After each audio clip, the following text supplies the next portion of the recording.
이름으로 기도드립니다. 아멘. 할렐루야. 아멘. 네, 점심 맛있게 식사하셨습니까? 네. 네. 이제 날씨도 조금 풀리면서 또 해도 아주 좋게 뜨고 대화하며 교제하기 참 좋은 때가 다가오는 것 같습니다. 날마다 또 성도의 교제가 넘쳐나는 저희 세수만 교회 되기를 예수님의 이름으로 축복합니다. 아멘. 네. 이 시간은 누가복음 5장의 말씀을 통하여서 여러분과 우리를 부르시는 주님의 부르심에는 어떠한 축복이 있는지, 그리고 어떠한 회복이 있으며, 또한 부르심에 응답하는 성도의 삶에는 어떠함이 있는지에 대해서 함께 은혜를 나누고자 합니다. 오늘의 말씀을 통하여서 하나님께서 여러분을 부르시는 그 부르심 앞에 나아가는 여러분의 복된 삶이 되시기를 예수님의 이름으로 축복합니다. 하나님의 부르심에는 하나님의 뜻이 있습니다. 성경에는 다양한 사람들의 부르심이 등장을 하지요. 하나님께서는 여러 사람들을 성경에서 부르시는데 이 부르심에는 여러 가지의 특징이 있습니다. 하나님께서 부르시는 그 장소, 사람, 그리고 찬찬히 성경을 읽어보면 몇 가지의 동일한 특징이 있는데, 먼저 그 첫 번째는 하나님의 부르심에는 목적 그리고 하나님의 뜻이 있다라는 것입니다. 그리고 이것은 우리는 이것을 소명 혹은 비전이라고 부르기도 하죠. 다시 말하면 하나님께서는 하나님의 뜻이 이 땅 가운데에 이루어질 때에, 혹은 하나님의 뜻을 이 땅 가운데 이루어 가실 때에 홀로 사역하지 않으시고 반드시 하나님의 사람을 부르시고 그 사람을 통하여서 하나님의 뜻을 이 땅 가운데에 이루어 가신다라는 것입니다. 그것이 바로 하나님께서 택하신 자, 하나님께서 부르신 자의 뜻, 목적인 것이죠. 하나님께서 부르신 그 자들을 통하여서 그 뜻이 이 땅 가운데에 이루어지도록 역사하신다라는 것입니다. 우리는 성경을 보면 그것을 잘 알 수가 있습니다. 하나님께서는 창세기 12장을 통하여서 아브라함을 부르시죠. 하나님께서 아브라함을 부르신 그 뜻은 무엇입니까? 바로 모든 민족의 복의 근원이 되게 하시기 위함입니다. 모든 민족의 복이라는 것은 바로 이 아브라함의 혈통을 통하여서 바로 우리 가운데에 언약하실 바로 예수 그리스도의 나심, 또한 그분을 통하여서 우리 모든 죄를 회복해 하시는 하나님의 그 구속의 사역이 바로 이 아브라함을 통하여서 이루어질 것을 하나님께서 말씀하시는 거죠. 바로 아브라함을 부르신다는 것에는 바로 우리를 회복해 하시는 하나님의 뜻이 있다라는 것입니다. 모세를 부르실 때는 어떻습니까? 바로 이 구속의 사역을 이루어 가심에 있어서 이 이스라엘 백성들을 출애굽시키셔서 이제 드디어 하나님의 나라, 하나님의 백성이 되기 위하여 부르시는데, 그 출애굽하는 과정에서 바로 하나님께서 강권적인 역사로 그 모든 것을 인도하실 때에 바로 한 사람, 모세를 세우셨다라는 것이요. 하나님께서 요셉을 세우실 때는 어떻습니까? 이스라엘의 많은 백성들을 많은 환난 가운데에서 지키시고 한 민족으로서 성장시키시기 위하여서 그것을 준비하기 위해서 요셉을 부르셨던 거죠. 이처럼 하나님의 부르심에는 그 부르심에 합당한 뜻, 하나님의 목적이 있습니다. 그렇다면 그 부르심을 받은 자에게 가장 중요한 것은 무엇이겠습니까? 바로 하나님께서 나를 부르신 그 부르심이 무엇인가? 저는 이것을 부르심의 소망이라고 부르는데요. 바로 나를 부르신 그 하나님의 부르심, 그리고 그 부르심의 소망을 간절히 구하는 바로 소망하는 것이 바로 그 부르심을 받은 자에게 필요하다라는 것입니다. 왜냐하면 그 부르심을 떠나서는 그 사람의 인생이 어쩌면 아무런 의미가 없기 때문이죠. 그 사람의 인생이 부유할 수도 있겠습니다.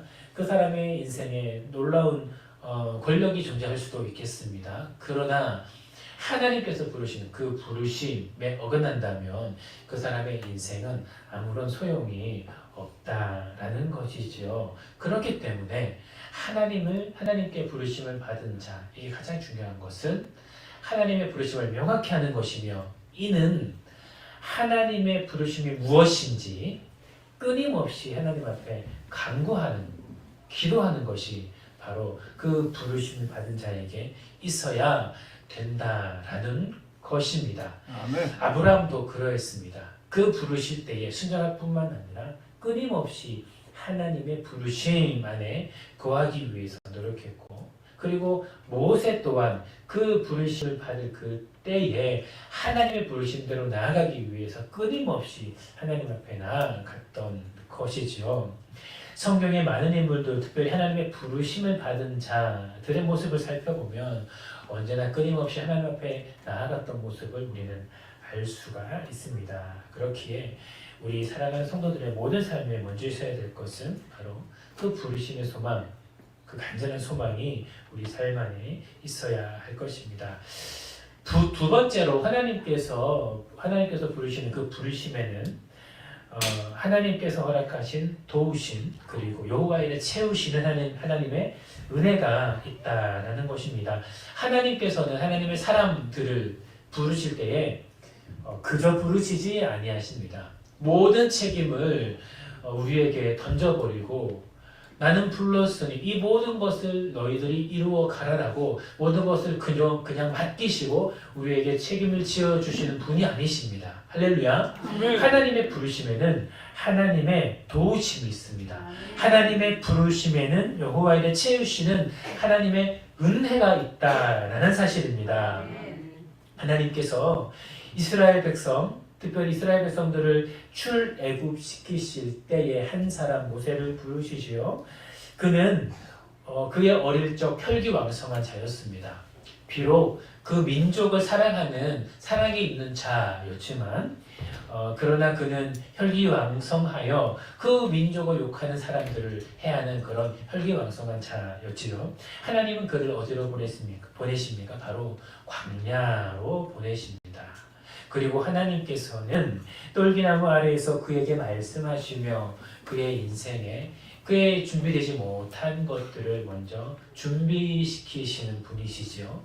그리고 하나님께서 두려워하지 못하는 그에게 말씀하시기를 그 모든 일들 가운데에 내가 할 수 있는 도움의 손길들을 보내시며 끊임없이 간구할 때에 채우시는 하나님의 그 은혜를 모세 가운데에 허락을 하셨습니다. 그 모든 것을 명하실 때에 그 명하실 뿐만 아니라 그 모든 것들을 이루어 가기 위하여서 필요한 것들을 채우시고 말씀하셨다라는 것이죠. 이렇듯 하나님의 부르심에는 하나님의 도우심, 그리고 미리 채우시는 하나님의 은혜가 있다는 것입니다. 세 번째로 하나님의 부르심에는 회복이 있습니다. 하나님의 부르심에는 바로 회복이 있다는 것입니다. 우리를 향한 하나님의 뜻은 재앙이 아니지요. 우리를 향한 하나님의 뜻은 멸망이 아닙니다. 우리를 향한 하나님의 뜻은 언제나 하나님의 소망이라고 말씀하셨습니다. 그렇기 때문에 우리를 부르신 그 하나님의 뜻에는 언제나 회복함이 있습니다. 지치고 병든 자에게는 그 모든 질병들이 회복되는 것들이 그 영혼의 메마름의 속에 있는 그 곳에는 바로 그 영혼의 생명의 풍성함이 일어난다라는 것입니다. 마치 요나를 통해서 니느웨에 명하셨을 때에 멸망받을 수밖에 없었던 그 니느웨가 하나님의 말씀으로 말미암아 즉시 회개되어지고 그 온 성읍이 하나님께로 돌아와 회복되었던 것처럼 하나님의 말씀이 선포되어지는 곳에는 또한 하나님의 말씀에 순종함으로 말미암아 그 부르심에 응답하는 자가 걸어간 그 길에는 바로 하나님의 이 예정하신 회복이 있게 되어진다라는 것입니다. 우리는 그것을 오늘 본문의 말씀 누가복음 5장, 특별히 예수님께서 그의 제자들을 부르시는 그 장면에서 우리는 발견할 수가 있습니다. 오늘의 말씀에 등장하는 이 누가복음 5장은 1절의 말씀처럼 게네사렛 호숫가에서 일어난 사건입니다. 여러분, 게네사렛은 열동산이라는 뜻으로 갈릴리 호수에서 북서쪽에 위치하는 해안가였습니다. 이 해안가에서 제자들이 어부였던 제자가 될 우리 제자들이 바로 이 자신들의 생업을 일하고 있는데, 그들이 하루 종일 일을 해도 하나님께서 예비하신 그 어려움을 당하게 되는 것입니다. 2절 말씀에 호숫가에 두척이 있는 것을 보셨는데 어부들이 배에서 나와서 그물을 싣고 있었습니다. 예수님께서는 그들을 만나시며 이런저런 이야기를 하시는데 한 가지의 말씀을 하시게 됩니다. 그들과 대화를 하시는데 4절 말씀에 말씀을 마치시고 시몬에게 이르시되 깊은 데로 가서 그물을 내려 고기를 잡으라 라고 말씀을 하십니다. 세 가지를 말씀하시죠. 깊은 데로 가, 그리고 그물을 내려서 고기를 잡으라 라고 말씀하십니다. 오늘 이 말씀을 통하여서 우리는 지금 이 상황이 어떠한지 우리는 알 수가 있습니다. 시몬이 대답하죠. 선생님, 우리가 밤이 새도록 수고를 하였는데 잡은 것이 없습니다 라고 고백을 하고 있습니다. 어떠한 상황입니까? 지금 많은 사람들이 이 두 척의 배에서 밤이 새도록 수고하면서 물고기를 잡았는데 잡은 것이 하나도 없는 것입니다. 그들은 난망했죠. 그들은 좌절했습니다. 그럼에도 불구하고 시몬이 대답하여 고백하기를, 예수님, 그러나 말씀에 의지하여 내가 이 그물을 내리리다 라고 고백을 하고 있습니다. 사랑하는 성도 여러분, 시몬이 어떠한 자이죠? 바로 전문성을 가진 어부입니다. 그 어부가 밤이 새도록 수고하여 고기를 잡았는데 지금 말씀에 잡은 것이 하나도 없다라고 지금 고백하고 있습니다. 얼마나 좌절스러운 사건입니까? 얼마나 힘든 상황입니까? 바로 이때 예수님께서 바로 이 시몬을 찾아오신 것입니다. 사랑하는 성도 여러분, 하나님께서 우리를 부르실 때 특별히 우리 가운데에 그 하나님을 향한 그 믿음을 온전히 보일 때 하나님께서는 우리를 부르신다라는 것입니다. 오늘 시몬의 상황은 너무나 힘든 상황입니다.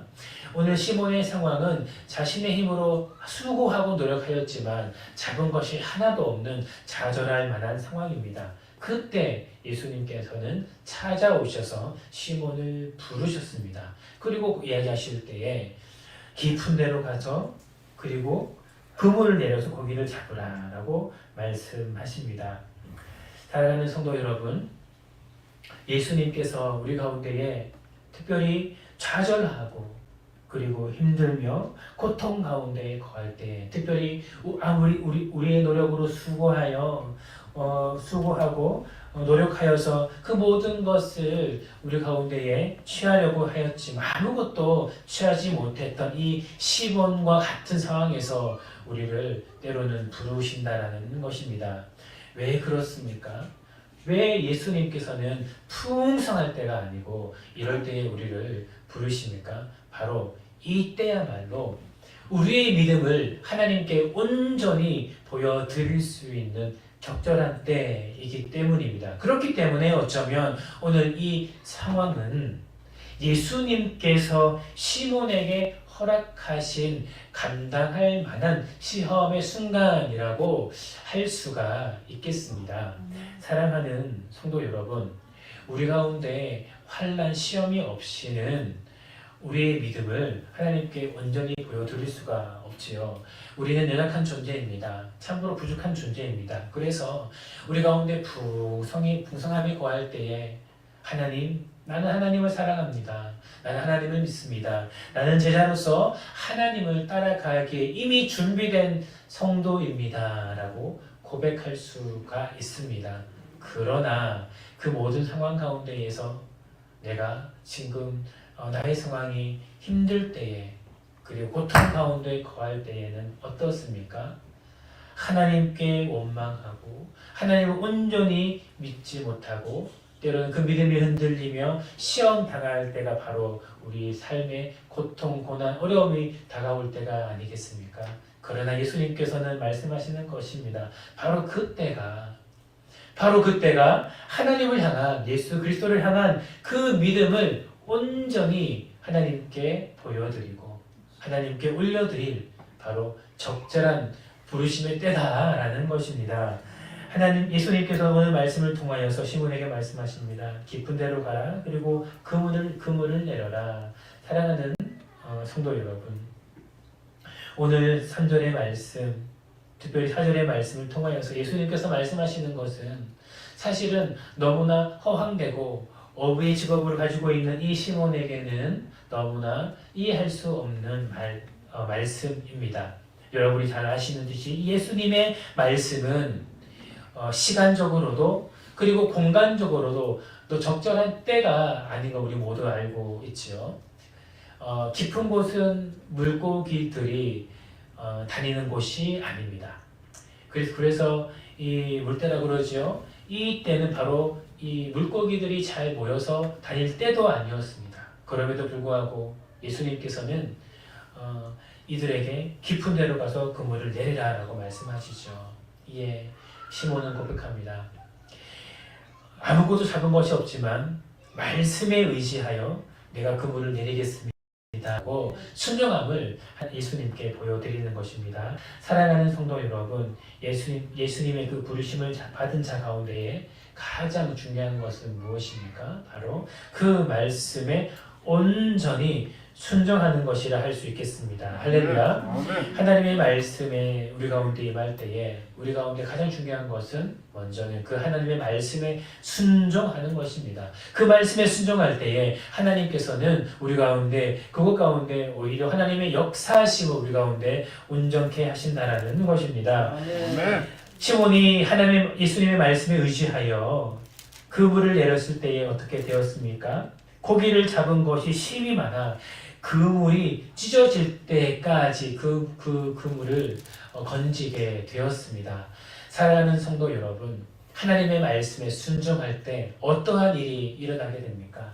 하나님의 말씀에 순종하여 우리가 우리 삶을 살아갈 때에 그 부르심에 응답할 때에 우리 삶에 어떠한 일이 일어나게 됩니까? 바로 여호와 이를 채우시는 하나님의 은혜가 풍성히 그물이 찢어지도록 우리 가운데 역사되어지는 것이 바로 일어난다는 사실입니다. 할렐루야. 여러분, 그물이 많이 잡혔다라는 것은 단순히 이 물고기들이 많이 잡혔다라는 그런 재물적인 것만을 의미하는 것이 아닙니다. 여러분, 그물이 찢어질 만큼 고기가 잡혔다라는 것은 이렇게 그물이 잡힐 만한 상황이 아님에도 불구하고 하나님 말씀에 순종하였을 때에는 바로 그 시간에는 그 장소에는 바로 하나님의 역사가 바로 우리의 생각과 우리의 경험으로는 할 수 없는 하나님의 갚으심의 은혜가 넘쳐나도록 풍성하게 있게 된다는 것을 말하는 것입니다. 할렐루야. 여러분, 사랑하는 여러분, 하나님의 말씀에 순종하는 자에게는 이러한 하나님의 풍성함이 있습니다. 우리가 예상할 수 없는, 우리가 계획할 수 없는 하나님의 은혜가 바로 그 순종하는 자에게 있게 된다는 사실입니다. 그 순종함의 풍성함을 경험하는 여러분의 모든 삶이 되시기를 예수님의 이름으로 축복합니다. 예수님의 그 은혜를 경험하고 시몬 베드로는 고백합니다. 예수님, 저는 죄인입니다. 주여, 나를 떠나소서. 예수님의 그 부르심에 순종하여 그 말씀에 순종하여 그 예수님의 그 은혜를 경험하게 되면 우리가 먼저 고백하게 되는 것은 바로 우리의 연약함, 우리의 죄의 본성되는 우리의 죄인됨을 하나님 앞에 고백하게 된다는 것입니다. 시몬 베드로가 주여 나를 떠나소서 나는 죄인입니다 라고 고백하는 것은 바로 자신의 실존을 그대로 들여다보게 되었다라는 것입니다. 예수님의 역사하심 그 은혜를 경험하게 되었을 때에 비로소 시몬 베드로는 자신이 누구인지, 자신의 위치가 어떠한 위치인지를 명확하게 바라보게 되었다라는 것입니다.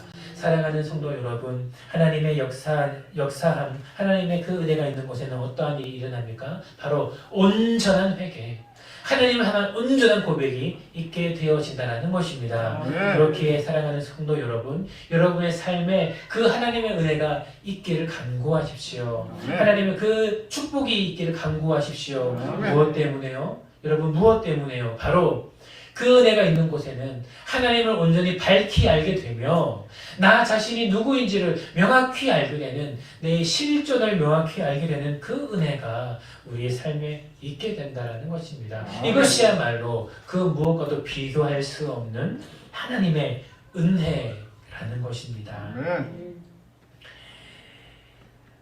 사랑하는 성도 여러분, 우리가 누구인지 바로 우리의 정체성을 밝히 알게 될 때에 우리는 비로소 예수 그리스도의 그 명령을 온전히 이행할 수가 있게 되는 것입니다. 7절 말씀에 이렇게 말씀합니다. 세베대의 아들로서 시몬의 도급자인 야고보와 요한도 놀랐습니다. 예수께서 시몬에게 이르시되 무서워하지 말라. 이제부로는 내가 사람을 취하리라 하시니 그들이 배들을 육지에 대고 모든 것을 버려두고 예수를 따르니라. 사랑하는 성도 여러분, 우리 모두는 예수 그리스도를 따라가는 제자들입니다. 할렐루야. 우리 모든 성도는 예수 그리스도를 따라가는 온전한 제자가 되어야 할 것입니다. 우리가 어찌 그 예수의 온전한 제자, 예수님을 온전히 따르는 제자가 될 수가 있겠습니까? 그것은 바로 하나님의 말씀에 온전히 순종할 때, 그리고 그 순종함으로 말미암아 하나님께서 주시는 그 은혜를 날마다 경험해 나가는 그 삶을 살아갈 때에 비로소 그 안에서 내가 누구인지, 나 자신이 누구인지, 또한 예수 그리스도 하나님은 누구신지 명확히 알게 되며 그 아는 하나님, 그 은혜로 말미암아 우리는 예수 그리스도를 온전히 따라갈 수가 있게 된다라는 것입니다. 그렇기에 사랑하는 성도 여러분, 예수 그리스도의 참된 제자로서 온전히 살아가기를 원하신다면 바로 하나님의 말씀에 온전히 순종하여 믿음으로 드리는 여러분의 삶이 여러분의 삶에 있어야 될 것입니다. 사랑하는 성도 여러분, 말씀을 정리하도록 하겠습니다. 시몬 베드로는 자신의 삶에 주어져 있는 그 고통과 환난의 상황에서 예수 그리스도의 말씀을 들었습니다. 그리고 자신의 경험과 자신의 삶의 지식과 지혜로서는 이해할 수 없는 예수님의 명령이었지만 그 말씀에 순종하여 그 말씀에 의지하여 그 모든 삶의 믿음을 보였습니다.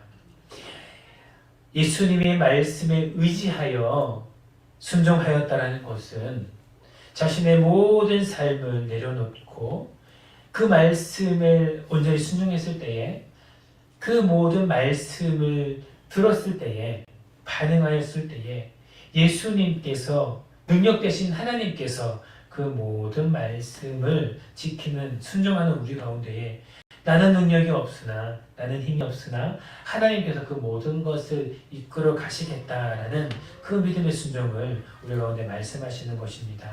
그럴 때에 시몬 베드로는 예수님이 누구신지 명확히 알았고 그리고 자신이 누구인지 명확히 알아 예수님의 말씀대로 사람을 낳는 어부, 특별히 이 시몬 베드로를 향한 그 본연의 목적에 맞게 온전하고 깨끗한 거룩한 그릇으로 사용될 수가 있었습니다. 오늘을 살아가는 성도님들도 그러한 복이 있기를 예수님의 이름으로 축복합니다. 여러분의 삶에 하나님의 말씀에 순종하여 하나님을 온전히 기다리시고 여러분을 온전히 깨달아 하나님의 말씀의 그 풍성함을 경험하는 여러분의 삶이 되시기를 예수님의 이름으로 축복드립니다. 함께 기도하겠습니다. 사랑이 많으신 하나님 아버지 감사를 드립니다. 하나님, 나를 부르신 그 하나님의 목적은 무엇입니까? 나를 부르신 그 하나님의 뜻은 어디에 있습니까? 하나님, 우리의 삶의 지혜로는, 우리의 삶의 능력으로는 그 뜻에, 그 목적에 순종할 수 없는 자임을 고백합니다. 그러나 하나님께서 우리 가운데에 말씀하신 그 말씀에 순종하여, 말씀에 의지하여 그 하나님의 말씀에 순종하여 나아갈 때에, 그리고 채우시는 그 은혜, 그 채우시는 역사함을 우리의 삶 안에서 경험해 나갈 때에 하나님께서 깨닫게 하여 주시는 나 자신의 연약함, 나 자신이 누구인지를 깨달아 하나님 말씀에 순종하게 될 수 있음을, 그 목적에, 그 부르심에 따라가게 될 수 있음을 오늘 함께 말씀을 통하여 나누었습니다. 하나님, 그 은혜가 넘쳐나게 하여 주시옵소서. 나를 부르신 그 하나님의 은혜가 무엇인지, 나를 부르신 하나님의 그 뜻이 무엇인지 밝히 알아 하나님의 말씀 안에 순종함으로 나아가는 우리 사랑하는 모든 세소만교회 성도 되어지게 하여 주시옵소서. 감사를 드리며 살아계신 예수님의 이름으로 기도드립니다. 아멘.